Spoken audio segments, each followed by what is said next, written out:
Here's your First Warn Weather forecast first, sponsored by Anderson Collision Center. Visit driveanderson.com.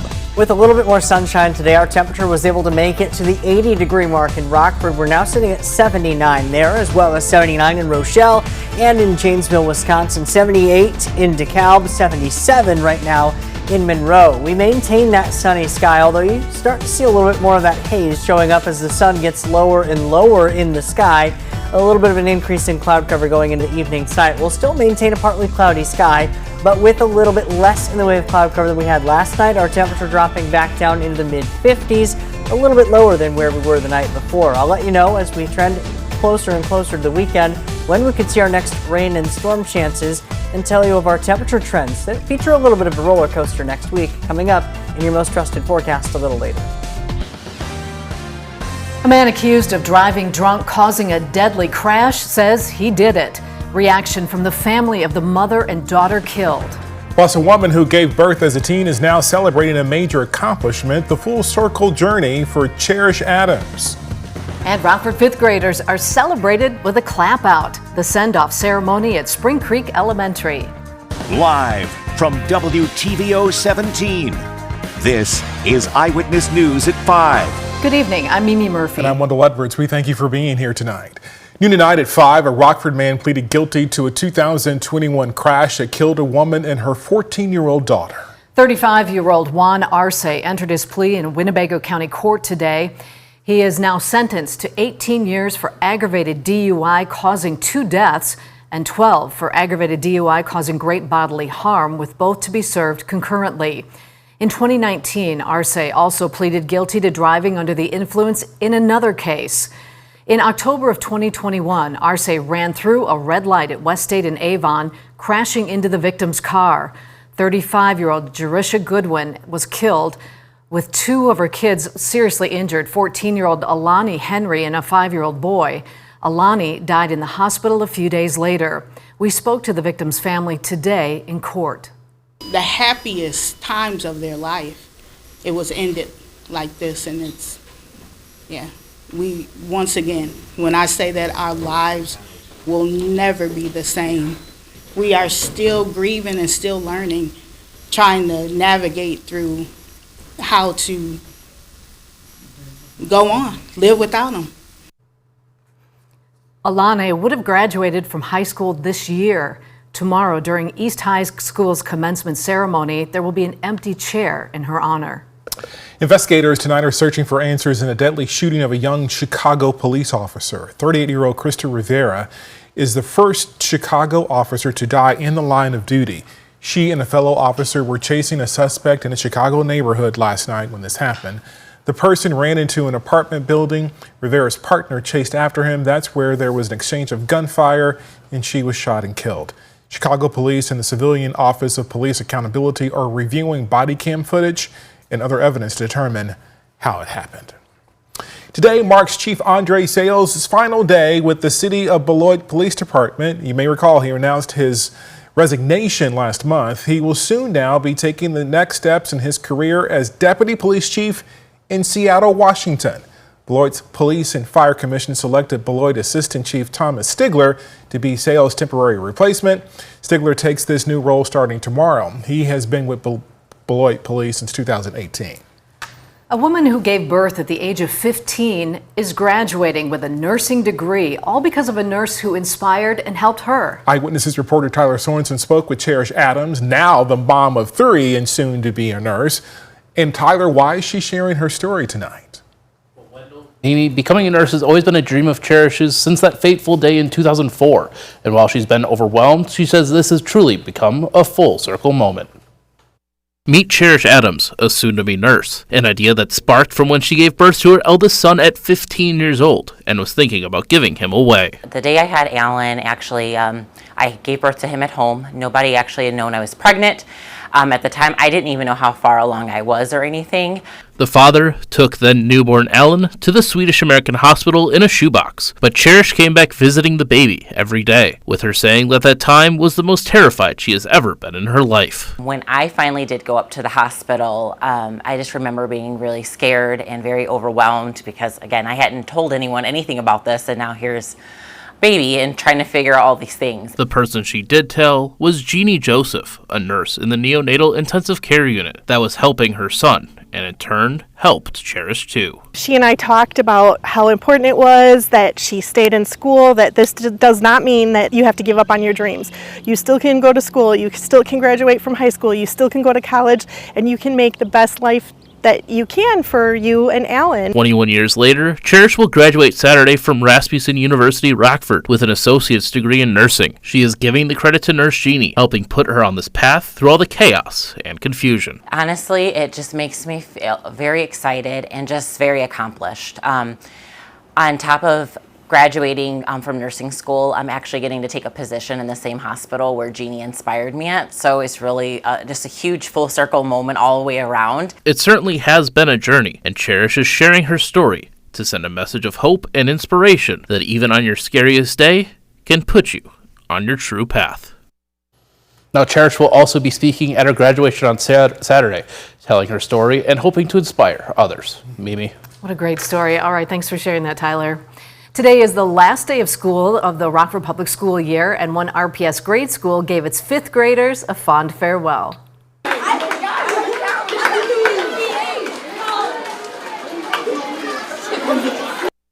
Students and staff at Spring Creek Elementary participated in a clap out for fifth grade students. The halls were lined with people cheering and waving as the students took their final walk out of the school as fifth graders. The school's principal hopes the students feel they have the support to tackle middle school. They definitely feel supported. They feel excited. I know that they're nervous for the next years, going forward in middle school, but at the same time, it makes them remember that, yes, it might be sad leaving, the elementary school, but that, oh my gosh, we have all of this support moving forward for middle school. Several mascots, including Chuck E. Cheese and Hammy from the Ice Hogs, were all part of the fun. An outdoor market celebrating the local Hispanic community returns this weekend. The South Main Mercado will be held this Sunday starting at noon. Community members can enjoy lots of food, local merchandise, and live music. South Main Street will be closed from Morgan to Cedar Streets as a result of Mercado. Kent Street will be shut down from South Main to South Court, and Rock Street will be closed from South Main to the alley. Detour routes will be provided to drivers. Closures begin at 9 a.m. and end at 9 p.m. Still to come, a mistakenly deported Salvadoran native is back on U.S. soil. The criminal charges now Kilmar Abrego Garcia is accused of in a federal indictment. And coming up tonight at 6, local celebrations for Pride Month. The details of the four cities' plans for this weekend. Our high temperature today made it to the 80-degree mark in Rockford, still above average for this time of year. I'll let you know how many more of those 80-degree days we could have on the horizon heading into next week, coming up in just a few minutes. You're watching Eyewitness News, your home team, with Mimi Murphy, Wendell Edwards, Sports Director Scott Lever, and meteorologist Jordan Wolf. Tonight, wrongly deported Kilmar Abrego Garcia is back here in the U.S., but now he's facing criminal charges. He's set to face federal charges for human smuggling and conspiracy. A federal grand jury has indicted Abrego Garcia for allegedly transporting thousands of non-citizens from Mexico and Central America into the U.S. in exchange for thousands of dollars. The alleged conspiracy spanned nearly a decade, with Abrego Garcia participating in more than 100 such trips, according to the indictment. Attorney General Pam Bondi says El Salvador released Abrego Garcia so he could face trial here in the U.S. In a statement to ABC News, Abrego Garcia's attorney said he's going to keep fighting to ensure his client receives a fair trial. The Illinois Department of Health Care and Family Services, or HFS, is alerting the public to a data breach. So they say customers' private information may have been exposed to hackers. HFS says it became aware of the phishing campaign in February. The agency believes employees' emails were compromised and may have included customer information such as names, social security numbers, child support, and more. HFS says 933 people were impacted in the breach, 564 which were Illinois residents. We have the April numbers for Rockford's housing market tonight. And inventory hit another all-time low here in the state line. Only 141 properties were on the market in Winnebago, Boone, and Ogle counties. Connor Brown, CEO of Northwest Illinois Alliance of Realtors, said he'd hoped for better numbers at the start of the year. This is just a continued trend line downward in terms of our inventory numbers. At the beginning of the year, we're kind of hopeful that the spring market would bring a lot more sellers out. Unfortunately, we haven't seen that quite yet. So with the number of new listings that are down overall, as well as the overall monthly inventory, buyers are out there and they're scrambling just to find their next home. Compared to this time last year, home prices have increased by about $15,000. As a reminder, today is the last day for Winnebago County residents to pay their first round of property tax payments. The Winnebago County Treasurer's Office is open from 6 tonight to receive payments, so open until 6. If you do pay in person, Rockford reminds drivers that downtown parking is limited due to construction. Payments can also be made online or through the mail. Tax bills were mailed out May 2nd. Any late payments will be charged an extra 1.5% per month. Well, we had a nice sunny day today with temperatures in the 70s. When we come back, Jordan tells us about our rain chances for the weekend. His forecast is next. Now, your first warned weather forecast from meteorologist Jordan Wolf. Well, if you look across the horizon, you still see a little bit of that lingering haze and smoke in the air, and still a little bit out there, but a little bit less than what we had even yesterday with our Mercial Skytrack camera overlooking Beloit, Wisconsin. All of that white color you see on the horizon, primarily due to that smoke and haze. We're actually clear as far as cloud cover goes. Now, because of that clearing, our temperature was able to rise, making it to the 80-degree mark here in Rockford. We're now sitting at 79 there, 79 in Rochelle, 77 in DeKalb, 76 meanwhile in Poplar Grove and Harvard, still 78 in Dixon. We maintain that clear sky here as we head into the early part of our evening. A little bit of cloud cover off to our north and our northwest. You see some of those very isolated showers trying to develop off to the northwest, but we will stay dry here as we head through the evening. As we go into tomorrow, though, we get our next chance for some rain showers that will work their way in. Futurecast depicting these pretty well. There's those isolated showers to our northwest as we head through the evening tonight. Those gradually fizzle out, staying out of our area. But our next wave will pass down to our south going into tomorrow, and that'll bring us our next chance for a few spotty showers or even some light rain, primarily south of the state line, so northern Illinois, the most favorable for some of these showers. Many spots in southern Wisconsin could even stay completely dry throughout the daytime hours tomorrow. But you see the broader wave staying down to the south with some of those steadier rain showers. Only some light rain around here, and the further south that you go, the better chances that you would have to see any of that rain. Next chance after that comes in with a cold front as we head into Sunday. Our weather system passing through to the north brings that cold front through, and depending on the timing of that front, we could see the potential for a few scattered thunderstorms depending on how strong that front is and the timing of that depending on where it comes in during the afternoon or the early evening. A few lingering showers then could persist as we head into Monday as that low pressure system continues to linger across the Great Lakes. For Sunday specifically, I mentioned that we still have some of those dependents on if we will see any of those stronger thunderstorms. Storm Prediction Center at least highlighting some portions of the state line, primarily near and southeast of Rockford for a level 1 out of 5 or a marginal risk for some severe weather. Could see a few isolated storms that would likely get close to that severe limit, so keeping an eye on that potential for that window going into Sunday. Saturday, there's that wave passing down to our south. High temperature 77, a little bit cooler as that front comes in on Sunday, 75.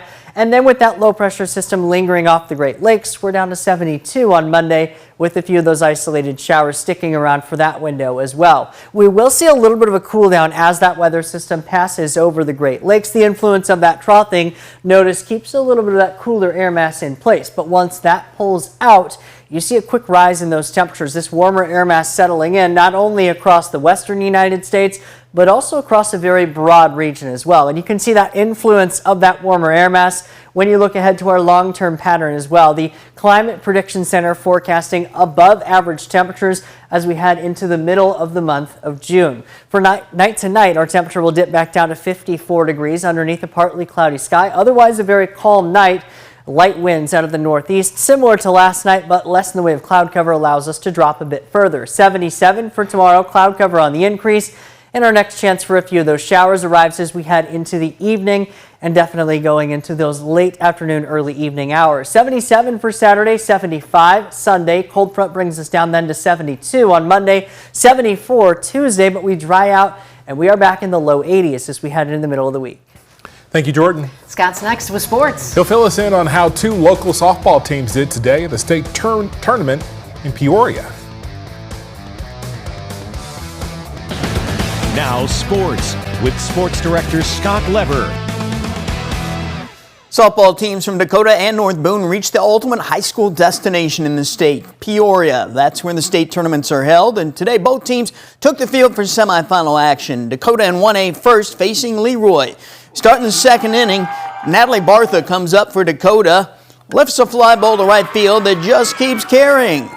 That's going to score Haley Kirchner, and Bartha ends up at third base with a triple. What a start. On to the fifth inning now. Leroy catcher Layla Carr lifts a pop over shortstop, and that ball drops in. And then an ill-advised throw to third was not only very late, it was way off the mark, and Leroy scored to tie up the game at 1. Both teams were strong from the circle. A.J. Howarth was dealing for Dakota. She pitched 9 innings, had 9 strikeouts, and only gave up 4 hits. Extra innings now, bottom of the 10th. Leroy's Emily Menenga slaps one that glances off the glove of shortstop Finley Banks. That's trouble. Leroy scores the winning run, a tough 2-1 10-inning loss for Dakota. The Lady Indians will play in the consolation game tomorrow morning against Casey Westfield. Dakota coach Jeff Kinney is proud of his girls. Just resilience and hardworking. They threatened in the 7th, 8th, 9th, 10th, and they finally poked it through, obviously. But for them to go out there and put themselves in that difficult situation after difficult situation that they worked, AJ made big pitches, defense made big plays. So just a great effort. The North Boone game in Class 2A has just wrapped up. The Vikings lost to defending state champion Carterville 5-1, so the Vikings will play in the 2A consolation game tomorrow afternoon. I'll have highlights from this game at 6 o'clock. What a start to the NBA Finals last night. We'll take 6 more games just like this one, right? Pacers rallying from behind as they've been prone to do in these playoffs. They edged the Thunder 111-110 when Tyrese Halliburton sank that jumper with 0.3 of a second to play. That's the 4th clutch basket Halliburton has made in these playoffs in the final 3 seconds to give his team a tie or the lead. He's making a huge name for himself. I think we're just a really resilient group. We just do a great job of just sticking in and just settling into the game. And I just know that this group is a resilient group, and we don't give up till it's 0. Game 2 of the series will be played Sunday night. You can see that on WTVO at 7 o'clock. That's sports. We'll be right back. Partly cloudy sky tonight takes our temperatures back down to the 50s, upper 70s again tomorrow. Scattered rain chances into the weekend. Thank you, Jordan. Thanks for watching. We'll see you at 6.